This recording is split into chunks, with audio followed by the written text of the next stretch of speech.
nouvelles icônes dont je vous ai parlé. Il est toujours possible de grouper des icônes comme c'était déjà possible avant. Vous avez donc la barre en haut que vous connaissez mais sur laquelle nous avons apporté des améliorations. La première se situe ici, donc au niveau de la recherche. Qu'est-ce que nous avons apporté? Aujourd'hui, une recherche instantanée par mot-clé, tout simplement. En entrant un simple mot-clé, je vais pouvoir accéder à différentes ressources du NAS. Je vous explique tout simplement. Je vais taper par exemple vidéo. Et comme vous voyez, instantanément, ça applique deux types donc, de recherche. La première au niveau des applications. Vous allez avoir tout ce qui est applicatif lié de près ou de loin à une vidéo. Dans la deuxième partie, vous allez voir l'aide DSL. Justement, en parlant de cette aide, nous avons apporté une nouveauté qui est au-delà de l'aide en local, donc qui était stockée sur le NAS, donc avec toutes sortes de documents, de tutoriels présents. Vous pouvez aujourd'hui compléter cette aide à travers de l'aide en ligne, justement, qui vous permet donc de consulter des données supplémentaires, donc des tutoriels, des explications. Donc je referme donc cette recherche. Au niveau du menu dont je vous ai parlé, donc je vais aller sur le menu donc, ici. Voilà, le nouveau menu qui est plein écran. Donc tout simplement, je peux faire défiler naturellement avec la souris les applications. Vous avez, donc c'est ici que se regroupent maintenant toutes les applications qui ont été téléchargées, donc il n'y a plus cette petite fenêtre donc, qui était uniquement ici en haut à gauche. Nous avons une deuxième barre de recherche ici. Quel est son but? Qui est légèrement différent de la première barre de recherche. Pour les utilisateurs qui, par exemple, veulent utiliser un paquet qui est quelque part, s'ils ont utilisé beaucoup et qui auront un peu de mal à le retrouver, ça peut arriver, pour justement simplifier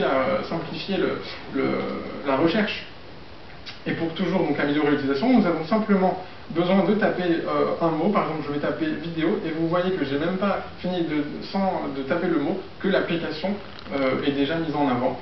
Donc c'est instantané, c'est très rapide, toujours donc dans l'amélioration. Je reviens sur notre bureau. Je remonte donc sur la barre ici pour vous montrer donc une nouvelle fonctionnalité. Comme vous le savez, avant nous avions toutes sortes d'outils de monitoring du NAS qui étaient situés donc ici, qui étaient en bas et qui pourraient donc s'afficher ici sur l'écran sur la droite. Nous avons décidé de permettre à l'utilisateur de personnaliser cette interface et de lui permettre d'utiliser uniquement les fonctionnalités dont il avait besoin. Il suffit donc de cliquer sur ce nouveau bouton, le bouton widget que nous avons ajouté, comme vous le voyez ici. Et très bien. Bon, comme on dit, ce sont les aléas du direct.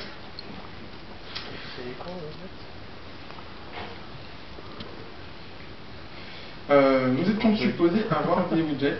Donc je vais tenter une petite mise à jour. Ici, nous allons retenter. Il n'y a pas de problème. Il n'y a que des solutions. Voilà.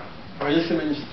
Alors, vous avez donc les widgets ici, donc avec différents types de ressources qui étaient déjà présents avant, mais sous une forme différente et qui étaient moins efficientes. Il suffit par un simple glisser-déposer, un drag and drop, de prendre le widget, de le faire glisser à droite, vous voyez le petit onglet +1 qui est apparu, ou à gauche. Et il me suffit juste de rappuyer sur le bouton widget ici, de retourner sur le bureau, et j'ai mes widgets qui sont apparus. Et je peux de là les positionner n'importe où sur mon bureau, il n'y a aucun problème. De plus, vous avez différents types de vues. Vous avez donc ici la vue dite en grand, la vue maximum. Vous pouvez également réduire de moitié cette vue pour justement, si vous ne souhaitez pas avoir les courbes mais uniquement donc la ressource plus basique. Et enfin, vous pouvez également intégrer par ce bouton-là le widget à la barre ici, pour justement permettre une vue permanente sur l'utilisation des ressources de votre NAS. Voilà. Donc voilà un petit peu dans les grandes lignes les améliorations qui ont été apportées au niveau de l'interface. Je retourne donc à la présentation.